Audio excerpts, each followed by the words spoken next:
ಮಕ್ಕಳ ಜಿದ್ದು, ಹಠ ಮತ್ತು ಮೊಂಡುತನಕ್ಕೆ ಸಾಮಾನ್ಯ ಕಾರಣಗಳು. ಕಾರಣ 1. ಹಸಿವು, ನಿದ್ರೆಯ ಕೊರತೆ.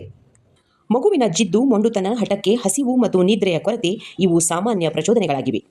ಹಾಗೆ ನೋಡಿದರೆ ಮಗು ಹಸಿದಿದ್ದರೆ ಟ್ರಾಂಟರ್ಮ್ ಎಂದರೆ ಪ್ರಕೋಪ, ಕಿರಿಕಿರಿ ಹೆಚ್ಚಾಗುತ್ತದೆ.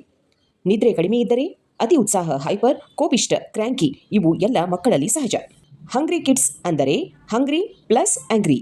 ಅವರು ಕಾಮ್, ಸಮಾಧಾನ ಆಗೋದು ಅಸಾಧ್ಯ. ಕಾರಣ 2. ಮನೆಯಲ್ಲಿ ತುಂಬ ಇಲ್ಲಗಳು. Too many noes at home. ಮನೆಯಲ್ಲೇ ತುಂಬ ನೋ ಎಂಬ ಪದಗಳು ದಿನವಿಡೀ ಬೇಡ, ಮಾಡಬೇಡ, ಮುಟ್ಟಬೇಡ, ಹೊರಗೆ ಹೋಗಬೇಡ ಈ ನೋಗಳ ಪ್ರಹಾರ ಬಂದರೆ ಮಗು ಸಹಜವಾಗಿ ಬಂಡಾಯ ಸ್ಥಿತಿಗೆ ಹೋಗುತ್ತದೆ. ನೋ, ಇಲ್ಲ ಎಂಬ ಶಬ್ದ ಹೆಚ್ಚು ಇದ್ದರೆ ಹಠ, ಜಿದ್ದು ಸಹ ಹೆಚ್ಚು ಬರುತ್ತದೆ. ಮಗುವಿನ ವರ್ತನೆಯಲ್ಲಿ ಕಠಿಣತೆ ಬರುತ್ತದೆ.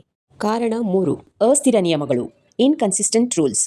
ಪಾಲಕರು ಒಂದು ದಿನ ಮಾಡಲು ಬಿಡುವುದು, ಇನ್ನೊಂದು ದಿನ ಅದೇ ಕೆಲಸಕ್ಕೆ ಶಿಕ್ಷೆ ಕೊಡುವುದು ಮಾಡಿದರೆ ಮಗು ಗೊಂದಲಕ್ಕೊಳಗಾಗುತ್ತದೆ. ಉದಾಹರಣೆಗೆ, ಒಂದು ದಿನ ಮೊಬೈಲ್ ಕೊಡುತ್ತೀರಾ, ಇನ್ನೊಂದು ದಿನ ಅದೇ ಮೊಬೈಲ್ ಕೊಡಲು ಕೋಪ ಮಾಡಿಕೊಳ್ಳುತ್ತೀರಾ. ಮಕ್ಕಳಿಗೆ ಅದರಲ್ಲಿ ಯಾವುದೇ ತರ್ಕ, ಲಾಜಿಕ್ ಕಾಣಿಸುವುದಿಲ್ಲ.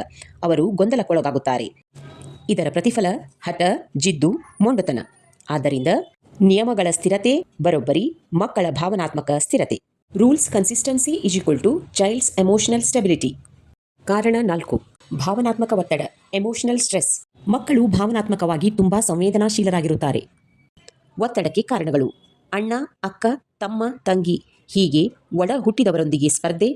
ಮಕ್ಕಳನ್ನು ಒಡ ಹುಟ್ಟಿದವರೊಂದಿಗೆ ಅಥವಾ ಬೇರೆಯವರೊಂದಿಗೆ ಹೋಲಿಸಿದಾಗ ಮಕ್ಕಳ ಆತ್ಮಗೌರವ, ಕಾನ್ಫಿಡೆನ್ಸ್ ಕುಗ್ಗುತ್ತದೆ.